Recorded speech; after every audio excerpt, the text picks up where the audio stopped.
వీక్షకులందరికీ నమస్కారం. వృశ్చిక రాశి వారికి ఆగస్టు మాసంలో ఏ విధమైనటువంటి ఫలితాలు కలగబోతున్నాయో మనం ఈ కార్యక్రమం ద్వారా తెలుసుకుందాం. ముఖ్యంగా వృశ్చిక రాశి వారికి ఉండేటువంటి గ్రహస్థితిని కనుక పరిశీలన చేస్తే ఈ రాశి వారికి సప్తమ స్థానంలో గురుడు, సప్తమ స్థానమందు కుజుడు. ఈ మాసం మొత్తము కూడా సప్తమంలోనే కుజుడు ఉంటారు. 27వ తారీఖు దగ్గర నుండి కుజాష్టమ దోషం వస్తుంది. అయితే ఈ మాసం చివరిలో కాబట్టి ఆ విషయాన్ని పక్కన పెడితే చతుర్థ స్థానమందు వక్రించిన శనేశ్వరుడు, పంచమ స్థానమందు రాహువు, అలాగే ఈ మాసంలో భాగ్యమందు రవి, బుధుల యొక్క సంచారం 16వ తారీఖు వరకు. 16వ తారీఖు దాటాక దశమ కేంద్రమందు ఉన్నటువంటి రవి యొక్క సంచారం, లాభస్థానమందు శుక్రుడు కూడా కేతువుతో కలిపి ఉన్నారు. ఇది ఈ రాశి వారికి ఉన్నటువంటి గ్రహస్థితి. ప్రత్యేకించి ఇందులో యోగించేటువంటి గ్రహాలను కనుక మనం పరిశీలన చేస్తే లాభస్థానమందు ఉన్నటువంటి శుక్రుడు యోగదాయకమైనటువంటి గ్రహం, 16వ తారీఖు దాటాక రవి అనుకూలమైనటువంటి గ్రహం, వక్రించినటువంటి శనేశ్వరుడు యోగించే గ్రహం, అలాగే సప్తమ గురుడు యోగించేటువంటి గ్రహంగా చెప్పచ్చు. అంటే ఇక్కడ ప్రధానంగా యోగించే గ్రహాలు మనం చెప్పుకున్నట్టు పీడించే గ్రహాలు ఏమీ లేవు. ప్రత్యేకించి ఈ గ్రహం ఈ స్థానంలో పీడిస్తోంది అన్నది వృశ్చిక రాశి వారికి లేదు. ఉన్నటువంటి స్థితిగతులన్నీ మిశ్రమ ఫలదాతలే. పంచమంలో రాహు ప్రమాదకారి కాదు, అలాగే సప్తమ కుజుడు పీడించే స్థానాలు కాదవి. కాకపోతే అవి యోగించే స్థానాలు కూడా కాదు కాబట్టి మిశ్రమమైనటువంటి ఫలదాతలు అని మనం చెప్పవచ్చును.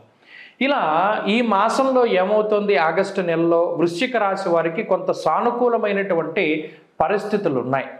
ప్రత్యేకించి లాభంలో శుక్రుడు యోగించడము, దశమంలో రవి యోగించడం వల్ల ఒక స్థిరమైనటువంటి జీవన విధానము, ఒక స్థిరమైనటువంటి వృత్తి ప్రవృత్తులు ఏర్పడడానికి అవకాశం ఉంటుంది. అంటే ఇప్పటివరకు ఉద్యోగం లేక, లేదా వ్యాపారం సరిగా లేక, లేదా ఏదైనా జీవనోపాధి సరిగా లేక రకరకాలైనటువంటి ఇబ్బందులను ఎదుర్కొంటూ ఉన్నటువంటి వృశ్చిక రాశి వారికి ఒక సవ్యమైనటువంటి జీవనోపాధి లభించడానికి అవకాశం ఉంటుంది. ప్రత్యేకించి అమ్మయ్య మనకు ఒక భరోసా ఉంది, మనకు ఒక ఉద్యోగం ఉంది, నెలకింత డబ్బు వస్తుంది, లేదా మనకు ఒక ఆదాయ మార్గం అనేటువంటిది ఏర్పడింది, దీని ద్వారా నెలకి మనకింత ఇన్కమ్ వస్తుంది అనేటువంటి ధోరణిలో ఒక భరోసా అనేటువంటిది ఉంటుంది. కాబట్టి ఆర్థికంగా వృశ్చిక రాశి వారు ఒక మెట్టు పైకెక్కుతారే తప్పితే ఆర్థిక బాధలు అనేటువంటివి ఏమీ లేవు. ఇక్కడ ఒక్క విషయాన్ని గుర్తుపెట్టుకోవాలి, పంచమ సప్తమాల్లో ఉండేటువంటి క్రూరగ్రహాల యొక్క స్థితిగతుల వల్ల వ్యసనాల రూపేణా మీరు ధనాన్ని మీ స్వయంకృతాపరాధంగా పోగొట్టుకుంటే మనం ఏం చెప్పలేం. కానీ అంటే ఇవి ఎక్కువ వాటికి కూడా ప్రేరేపిస్తూ ఉంటాయి. స్వయంకృతాపరాధం ఉంటుంది. సప్తమంలో కుజుడు, పంచమ రాహు ఉన్నప్పుడు సొంతంగా మీకు మీరుగా నిర్ణయాలు తీసుకొని ఎవరిని సంప్రదించకుండా డబ్బు ఒక చోట పెట్టుబడి పెట్టడం, లేదో జోదము, లేదో వ్యసనానికంటూ డబ్బు పెట్టడం ద్వారా అది ఏమైనా కోల్పోయే ప్రమాదం ఉంటుంది. కానీ ప్రత్యేకించి ఈ గ్రహం వల్ల డబ్బు పోతుంది అనేటువంటిది ఈ మాసంలో లేదు. అది వృశ్చిక రాశి వారు దృష్టిలో పెట్టుకోవాలి. ఇక రెండవది, ఆరోగ్యపరమైనటువంటి విషయాలు చాలా అనుకూలంగా ఉన్నాయి. ఎక్కడా కూడా అనారోగ్యాన్ని ఇచ్చేటువంటి గ్రహ సంపత్తి వృశ్చిక రాశి వారికి ఈ మాసంలో కనబడడం లేదు. ఈ నెలాఖరులో మాత్రం అష్టమ కుజ దోషం ఉంటుంది. ఆ 4 రోజులు జాగ్రత్తగా ఉండాలి. 27, 28, 29, 30, 31 5 రోజులు. ఈ 5 రోజుల పాటు నెలాఖరున ఏదైనా ఆగస్టు మాసంలో కొంత అనారోగ్య సమస్యలు, వాహనాలకి సంబంధించినటువంటి ప్రమాదాలు ఇటువంటివి ఏదైనా జరగడానికి అవకాశం ఉంటుంది. కానీ ప్రత్యేకించి మిగతా నెలంతా కూడా వస్తే ఏదైనా వాతావరణ మార్పు వల్లనో, లేదా ఇందాక నేను చెప్పినట్టు స్వయంకృతాపరాధం వల్లనో సమస్య రావాలి తప్పితే ఇతరత్రా ఏ విధమైనటువంటి ఇబ్బంది కూడా ఈ రాశి వారికి కనబడడం లేదు. అలాగే కుటుంబపరమైనటువంటి విషయాలు సైతం చాలా సానుకూలంగా ఉన్నాయి. కుటుంబం అంతా కూడా ఒక తాటిపైన, అది మీకు అనుకూలించేటువంటి విధంగా ఉండడానికి, లేదా మీ మాట వారు వినడం, లేదా మీరు వారి మాట వింటూ ఉండడం, ఇటువంటివన్నీ కూడా చాలా చక్కగా అనుకూలంగా ఉన్నాయి. ఇక ఉద్యోగ వ్యాపారాలన్నీ కూడా చాలా సక్రమంగా ముందుకు సాగుతూ ఉన్నాయి. ఉద్యోగ వ్యాపారాల్లో మీరు తీసుకున్నటువంటి నిర్ణయాలన్నీ కూడా చాలా చక్కగా ఉండబోతూ ఉన్నాయి. సర్వత్రా కూడా మంచి గ్రహస్థితి నెలకొంటూ ఉన్నది. వృశ్చిక రాశి వారికి ఇది ఆనందదాయకమైనటువంటి కాలం. వ్యాపార లాభం ఉంటుంది, ఉద్యోగ లాభం ఉంటుంది, సర్వత్రా జయం కలుగుతుంది, అవకాశం.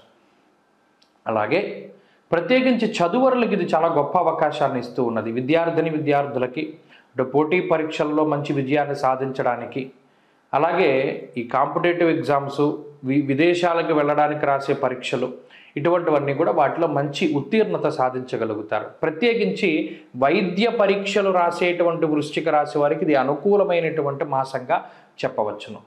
ఇక స్త్రీలకు ప్రత్యేకించి గనక పరిస్థితులు గనక చూస్తే స్త్రీలలో ఆనందదాయకమైనటువంటి వాతావరణం ఉండడానికి, అనగా వివాహాది శుభకార్యక్రమాలు జరగడం, సంతానోత్పత్తి కలగడం, సంతానం అభివృద్ధిలో ఉండడం, భర్త తాలూకు ఆరోగ్యం మెరుగుపడుతూ ఉండడం, ఇటువంటివి గృహిణులలో కనబడుతూ ఉంటే ఉద్యోగ వ్యాపారాలు చేసేటువంటి స్త్రీలకు సైతం లాభదాయకమైనటువంటి వాతావరణం ఉంటుంది. మొత్తం మీద వృశ్చిక రాశి వారికి మంచి సమయం ఆగస్టు నెలలో ఉన్నది. వీరు మరింత అనుకూలమైనటువంటి ఫలితాల కోసమై ఉన్నటువంటి కొద్దిపాటి దోషం పోవడానికి అమ్మవారి యొక్క ఆరాధన ప్రధానంగా చేయాలి. ప్రత్యేకించి దేవీ ఖడ్గమాల స్తోత్రాన్ని పఠిస్తూ ఉండడం చెప్పదగినటువంటి సూచన. నమస్కారం. జూలై 16వ తారీఖు నుండి దక్షిణాయనం ప్రారంభమవుతుంది. దక్షిణాయనము అంటే ఏంటండి అంటే సూర్యుడు ఎప్పుడైతే పునర్వసు నక్షత్రము 4వ పాదంలోకి సంచారం చేస్తారో, కర్కాటక రాశిలోకి ఆయన ప్రవేశం చేస్తారు. ఆ రాశి ప్రవేశం లగాయతూ మరలా తిరిగి ఉత్తరాషాఢ 2వ పాదంలోకి మకర రాశిలోకి ప్రవేశించేటువంటి సమయం వరకు కూడా ఉండేటువంటి కాలాన్ని దక్షిణాయన కాలంగా చెప్తారు.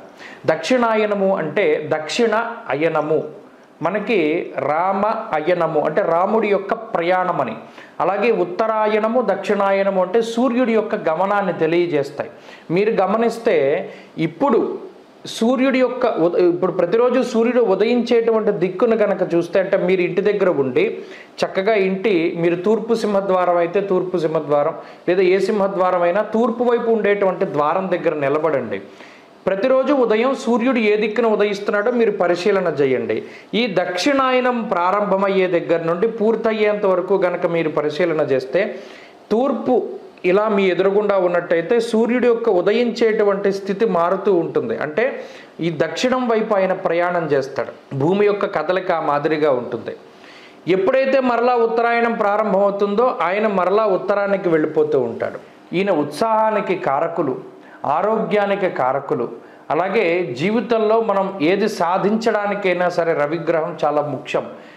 గ్రహరాజు అయినటువంటి రవి ఆయన ప్రతికూలంగా ఉన్నప్పుడు ఆరోగ్యపరంగా కొన్ని చికాకుల్ని కలగజేస్తారు. అలాగే ఉత్సాహ భంగానికి కారణమవుతారు. అనగా ఎప్పుడైతే అనారోగ్య సమస్యలు వస్తాయో మనం అంత ఉత్సాహంగా ఉండలేం కదా, అలా ఉత్సాహానికి ఇబ్బంది వాటిల్లుతుంది.